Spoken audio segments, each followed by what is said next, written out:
আফ্রিকার দেশ মাদাগাস্কারে বিদ্যুৎ ও পানির সংকটকে কেন্দ্র করে শুরু হওয়া বিক্ষোভ রক্তক্ষয়ী রূপ নেওয়ার পর অবশেষে প্রেসিডেন্ট আন্দ্রি রাজোয়েলিনা তার সরকার ভেঙে দিয়েছেন।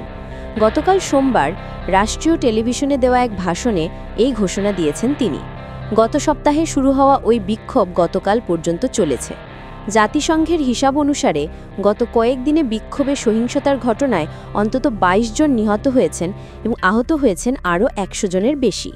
বিক্ষোভকারীদের একটা বড় অংশই তরুণ। মাদাগাস্কারের রাজধানী আনতানানারিভোয় জীবনযাপনের মান ক্রমেই অবনতির দিকে থাকায় সরকার বিরোধী ওই বিক্ষোভ শুরু হয়। বিবিসির খবরে একে বলা হচ্ছে জেন জি প্রজন্মের তরুণদের বিক্ষোভ। গত বৃহস্পতিবার থেকে মাদাগাস্কারের বিভিন্ন শহরে হাজারো তরুণ-তরুণী রাস্তায় নেমে আসেন। তাদের স্লোগান, আমরা বাঁচতে চাই, শুধু টিকে থাকতে নয়। ওবিসি টেলিভিশন নিউজ টাইম, সত্য প্রকাশে অঙ্গীকারবদ্ধ।